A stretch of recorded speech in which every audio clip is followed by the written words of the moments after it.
you talk about Christine Ebersole. I saw her on Broadway a couple of times. Great Broadway performer as well as cabaret artist. She is amazing. You know, I'm going to see her in Blythe Spirit in April, and I was awestruck by seeing her on Broadway, and then working with her on television. I put her on the spot, and I was going to, at the end of the TV show, I made up an improvisation, and I just asked her for a phrase. She didn't necessarily have to join in on the improv, but she decided that she would. She had never done anything like this before, and she was incredible. And then we were at Birdland at Cast Party and did another improvisation there, and everybody was just completely blown away. And it's fun to watch a performer who's willing to take risks, and that's part of her magic, is that she's fearless, and you just know that she's ready to take on whatever challenge is in front of her, and I love artists like that.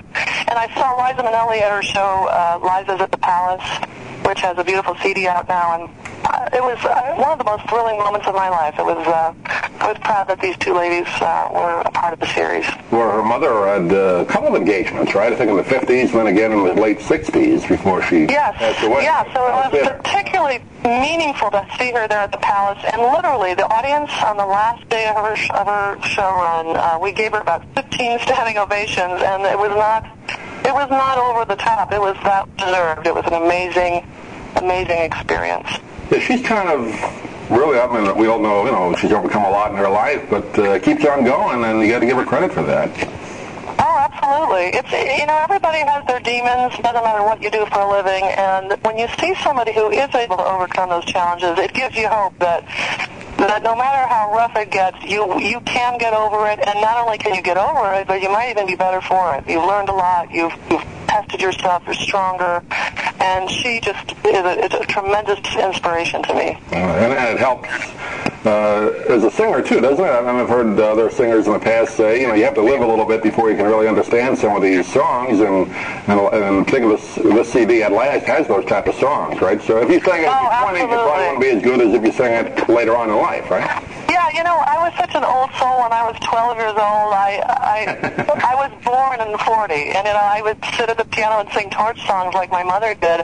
And when I look back at some of the songs I chose, I was expressing feelings that I was having back then, but now these songs that I was singing then have so much more meaning and so many layers of memories and associations. And sometimes you sing a song you've sung many times, and it just changes one night, and you have a new idea about it and a new feeling or new images that come to your mind as you sing the song. And people ask me, what's it like singing My Funny Valentine thousands of times? And every single time, and the mark of a great song is every time I sing these songs, they're brand new, they're fresh, they teach me things about life, they make me feel connected to parts of myself, and of course they make me feel connected to the beautiful people who are sharing the night with me, and the audiences.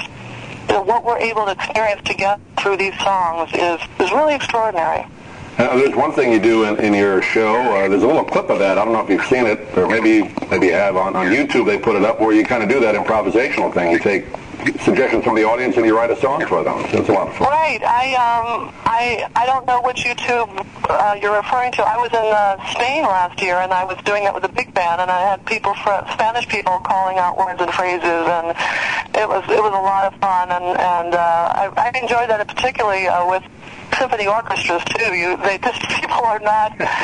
People are not expecting an entire orchestra to play and improvise with a singer and a piano. It's a remarkable experience, and we've been having a lot of fun at Dizzy's with the New York crowds calling out all kinds of crazy things. So I think that when the audience can be a part of the show in that creative way, that it makes it so much more exciting. And I like to be as surprised as they are when I'm doing a show. So that's a moment. And I used to do this only at the piano so that I could sort of be in control of the music. Right. But now Ted Rosenthal has sort of been a part of this. And so I just wait to hear what he has to play, and then I try to rhyme and make melodies that match whatever notes he's playing. And it's really a high-wire act now.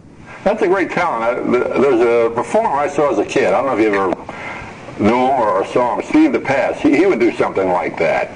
And he would call out things to him, and he was more of a calypso. He did it in that style, but it's a great talent. I would love to. Yeah. I would love to hear other people do it. I know Steve Allen did it. I know. Yeah. who's a wonderful composer, The Way We Were. Marvin Hamlish does it in his shows, and it's really fun. And the thing is, I was at a party recently. I was in Indianapolis singing 25 Christmas extravaganzas with the Indianapolis Symphony Orchestra, and the cast and I were at this party, and we had a few glasses of wine, and I got the entire cast to sing a chorus each of the blues, and people were so brilliant and rhyming so many fun things. And so I taught them that anybody can do this. It just, it sounds so intimidating, but it's something that you should try in your home, sing to your pets or your loved ones, and make up songs for them. It's really fun. It's really fun. And you'll see Ann do that over in the Colony, and we'll get her down here one of these days. And the name of the CD is called At Last, put up by Telarc, and another great picture on the cover, Ann, I have to say. Well, thank you, Doug. Very nice. I was thinking about you. Oh, I'm glad. You're looking right at me on the CD, I can tell. That's right.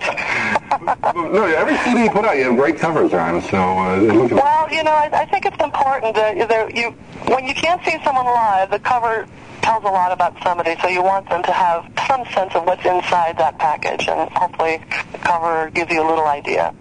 And then go to Ann's website, it was AnnHamptonCallaway.com, right, for updates? That's right, yes, And it's interesting, I've noticed how difficult it is to find all kinds of CDs, so if people are interested in hearing the CD before they buy it, they can go to Amazon.com or iTunes or my website and hear samples of the songs and see if it's something that they want to share or purchase. Well, Ann, it's always great to talk to you, and we look forward to seeing you real soon. I'm going to try and get over to West Palm sometime on your engagement there, but we'll get you... Oh, that would be wonderful. Thank you.